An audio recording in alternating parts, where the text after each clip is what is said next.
ഇങ്ങനെ ഒരു അമ്പലമുണ്ടോ? നിങ്ങളെപ്പോലെ എനിക്കും ആദ്യം സംശയമായിരുന്നു. പക്ഷേ ഉണ്ട്, അങ്ങ് ദൂരെ, വളരെ ദൂരെ, ഇന്ത്യയുടെ വടക്ക് കിഴക്കേ മൂലയിൽ.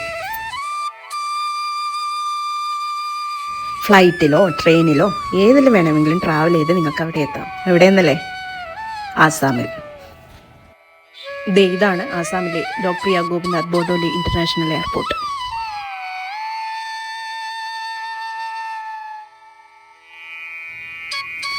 ആസാമിലെ ഗുവാഹട്ടിയിൽ നിന്നും ഏകദേശം 20 കിലോമീറ്റർ സഞ്ചരിച്ച് ഒരു 40-45 മിനിറ്റ്സ് എടുത്തു കഴിഞ്ഞാൽ നമുക്ക് ഈ പറഞ്ഞ കാമാഖ്യ ടെമ്പിളിൽ എത്താം. ആസാമിൽ വളരെയധികം പ്രസിദ്ധിയുള്ള ഒരു താന്ത്രിക ക്ഷേത്രം കൂടിയാണ് ബ്രഹ്മപുത്ര നദിയുടെ തീരത്തുള്ള ഈ കാമാഖ്യ ടെമ്പിൾ.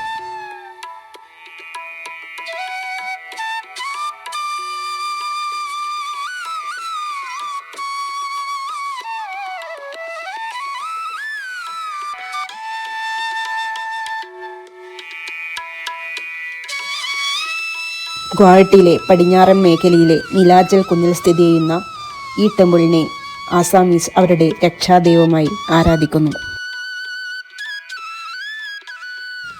ഇത് 51 ശക്തിപീഠങ്ങളിൽ ഒന്നായി കണക്കാക്കപ്പെടുന്നു. ഒപ്പം ആദിശക്തിയുടെ കാളി സങ്കല്പമാണ് കാമാഖ്യ എന്നും പറയപ്പെടുന്നു. ദക്ഷയാഗ സമയത്ത് സതീദേവിയുടെ യോനിഭാഗം വീണ സ്ഥലമാണ് എന്നാണ് വിശ്വാസികൾ വിശ്വസിക്കുന്നത്.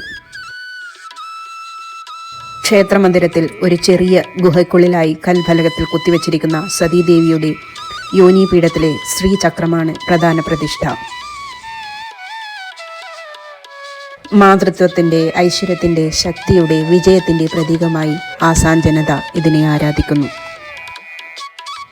ആർത്തവം ഭഗവതിയുടെ ചൈതന്യം അതിൻ്റെ പൂർണ്ണതയിലെത്തുന്ന പവിത്രമായ ഒരു പ്രക്രിയയായി താന്ത്രികർ കരുതുന്നു.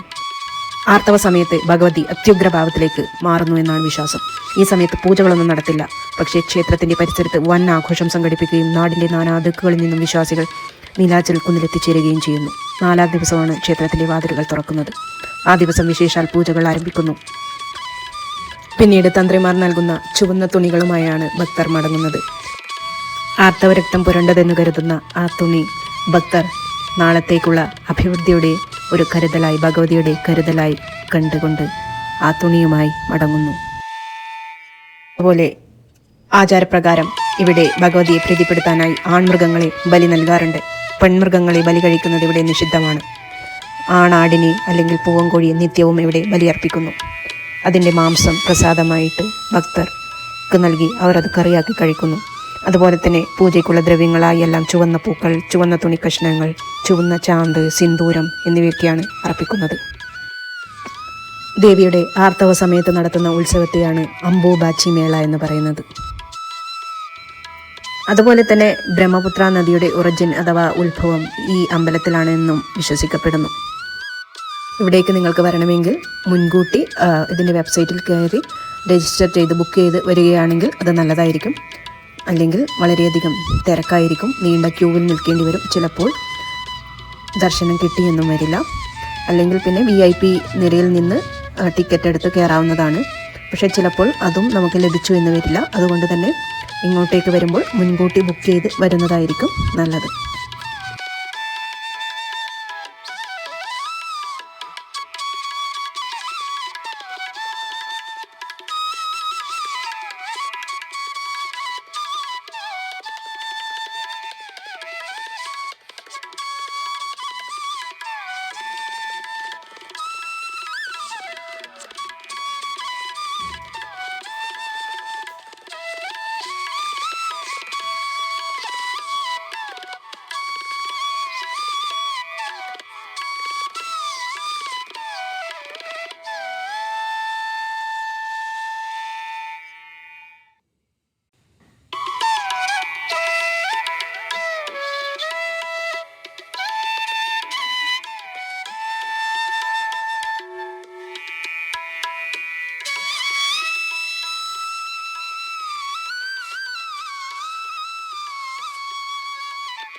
അപ്പോൾ ഇന്ന് അത്രയേ ഉള്ളൂ ഗായ്സ്.